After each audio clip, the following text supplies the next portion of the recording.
The alien planet Bounty had a secret. It began to manifest throughout 2211, first hinted at by the strange behaviour of the Earthlings sent to live there. These were excited volunteers, eager to report back on their little adventure on the terrestrial. Their excitement got out of hand quickly. The Bounty colony station, resplendent in its prefabricated symmetry, was battered from within by the violent impulses of the colonists. Taking the spirit of colonization to heart, they were also very busy creating Bounty's first homegrown humans, and were happy to do so with such liberation of spirit that the SI administrators decided to shut down the surveillance cameras. The reports called them feral, and it was reasoned that these people were simply acting out in a fashion they had become accustomed to in the virtual, where all of this was of no consequence. More volunteers were hauled down, with those same ships hauling back the pure and rich ores mined from Bounty's surface. The process of eating the galaxy had truly begun. But the violence rose further and further, and promiscuity ran out of control. Indeed, this was something over which the SI had rather unique control on Earth. SI handlers found themselves also taken by these desires of the virtual, and panicked. Groups fled the colony for the humid lands beyond, where quickly they found answers. Where drones had surface mined ores from hillsides, entrances to caves had been created. The interiors of these caves were furry, green like verdant meadows, and soft like an endless sea of pillows. It was Bounty's trap. It was a fungus that fed on surface life by luring it into continent-spanning caves.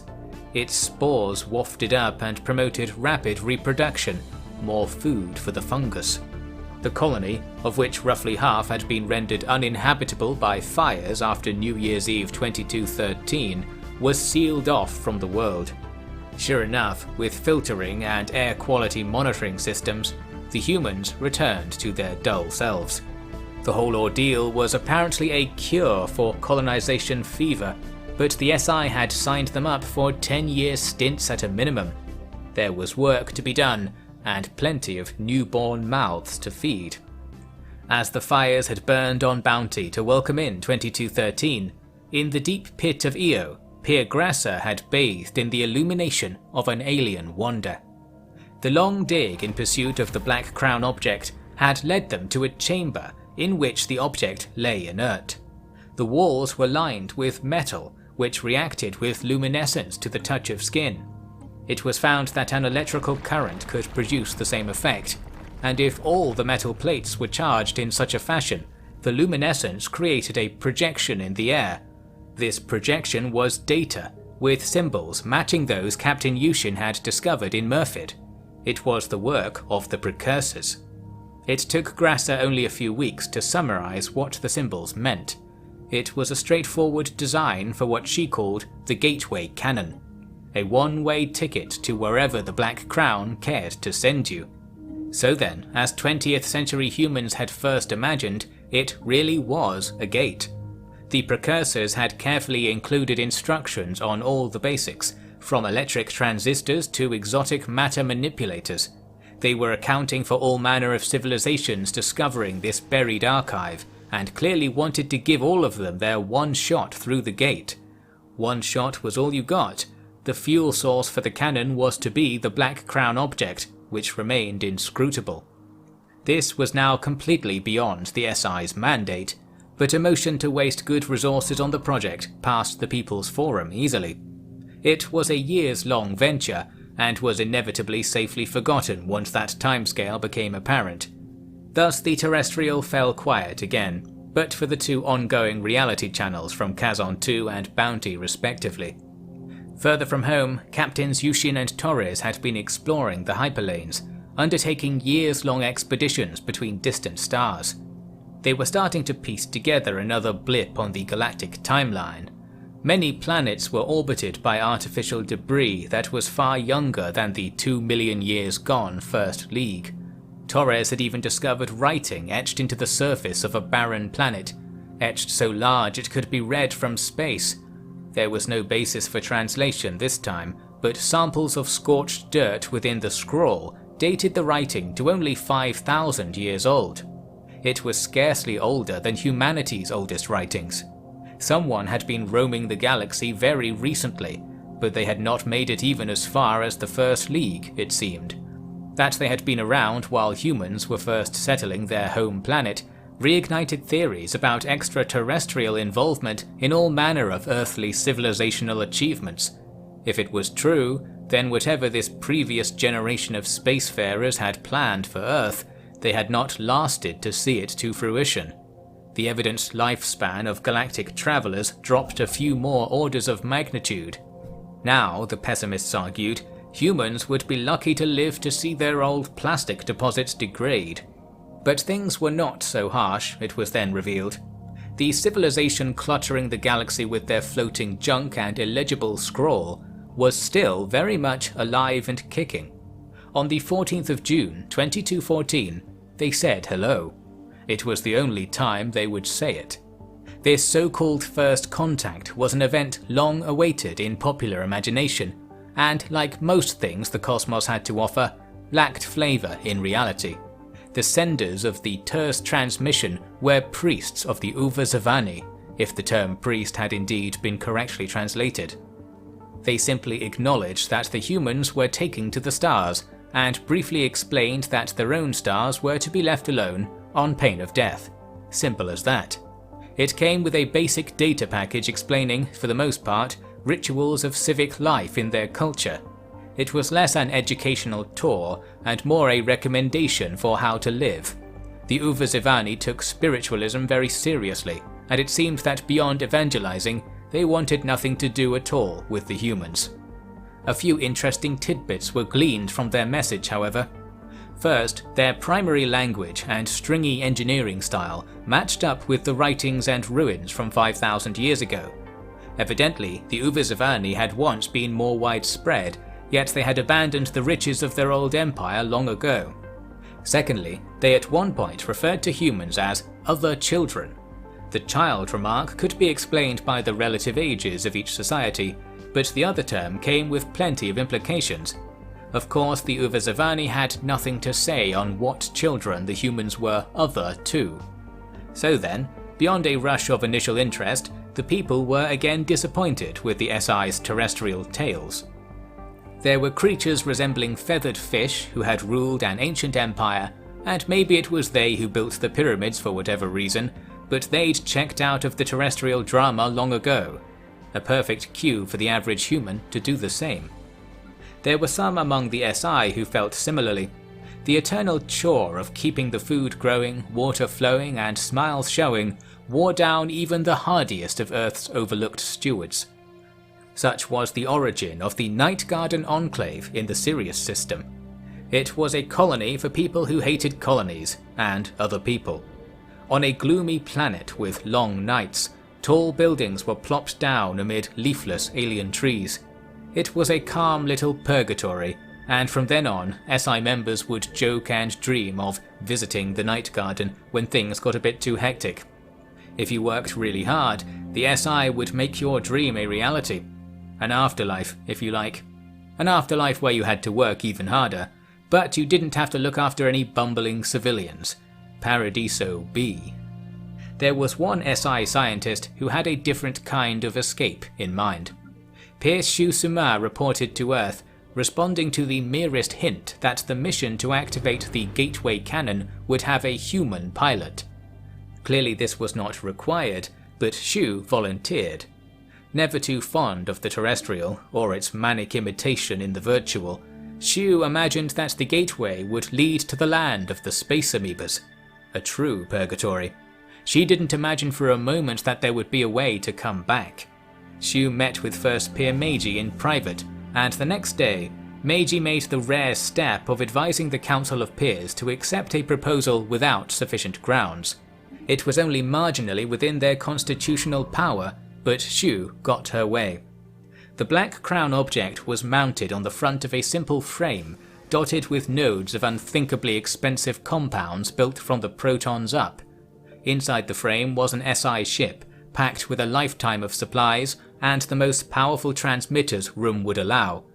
On the 4th of April 2215, its orbit was matched with the Black Crown.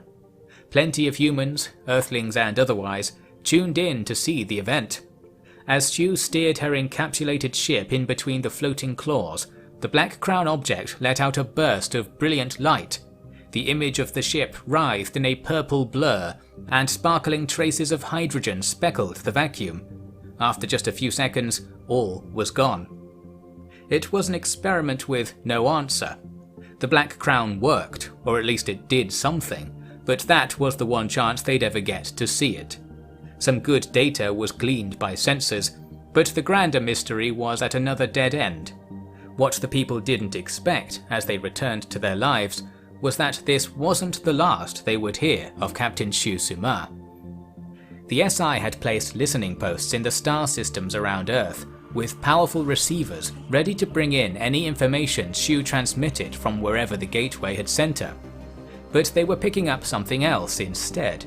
Sharp, fast chatter in a language that researchers spent a year deciphering. It was coming from the same hyperlanes that led to the Uvazivani, and ultimately revealed some of the other children the elder species had spoken of. After sending messages back the other way, contact was made with a group calling themselves the Tuxcan Combine. This group was the ruling body of a reptilian species located to Earth's southwest on the standardized hyperlane map, perhaps 15 lanes distant. Like the SI, the Combine ruled their species absolutely, but whether their arrangement was voluntary was unclear. They shared an affinity with the Uvazivani, who to them were close neighbours. Most notably, the Tuxcan practiced the unknown Uvazivani religion, with the vocalization for holy being the same in the languages of both species. There was no doubt that this was the result of prior meddling in the Tuxcan's development, a fate that must once have been slated for Earth too. The Tuxcan were more talkative than their neighbours, but that wasn't an especially good thing. They were belligerent and claimed no hesitation to destroy the SI should offence be given. So then, the official SI policy was to say nothing, for knowing what precisely would cause offence to an alien culture was impossible. It was an uncomfortable silence. In living memory, the humans had been the masters of the universe. In reality, they were just another child species, watched over by the fading remnants of those who came before, and living in the shadow of the eradicated empires of the galaxy's past. And now they had two irrational and antagonistic powers plotting on their doorstep. It was at this time that asteroid defense drones started being refit with long-term fuel supplies and thicker hulls. It had been generations since the last terrestrial military theorist had passed away, but the virtual had plenty to offer. Designs for new combat craft were crowdsourced within days. Was it good enough to win a fight if it came to it? No one knew, but it was entertaining to simulate, and certainly got a lot more people engaged in a terrestrial matter, so the SI was all aboard with the war games. In reality, they had no intelligence on their new rival whatsoever, and the Tuxan were ready to kill to keep it that way. Thus, all was quiet on the cosmic front. In 2217, 2 years after Shu Suma had left for worlds unknown, she returned. Her ship, shattered into pieces, blasted out of the Black Crown, just like the debris from the first Black Crown event. The living quarters were intact, but empty. Only a few months of supplies had been consumed, but those that remained were spoiled by at least 1,000 years. An analog atomic clock found still ticking in another part of the ship confirmed it. The expedition had gone to the future and back, and all that remained of Shu Suma was dust on her bed. Some of the computers were recovered, but it seemed that the data left on board had been curated by Shu. Files detailed research she had done on the identical gateway to which the Black Crown was connected somewhere in deep space. She claimed that another civilization had once lived on the other side, but she had erased all the data she had gathered on them. Why? She claimed it was for the good of humanity that they did not know. They were gone when she arrived, and she tolerated knowing the details for the months it took her to extract from their ruins knowledge of how the gateways worked. She had left her ship on autopilot while the gateway gathered energy for a return journey, and taken her own life in the meantime.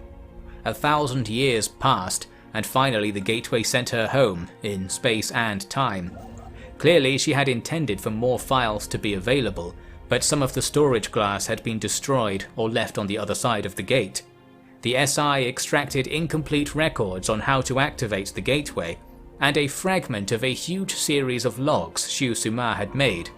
Only one had retrievable content. It was a recording of her voice, talking to no one in particular. Her despair was evident. That future. My kind will truly know suffering on that baleful day. The day when the sky rains blue fire.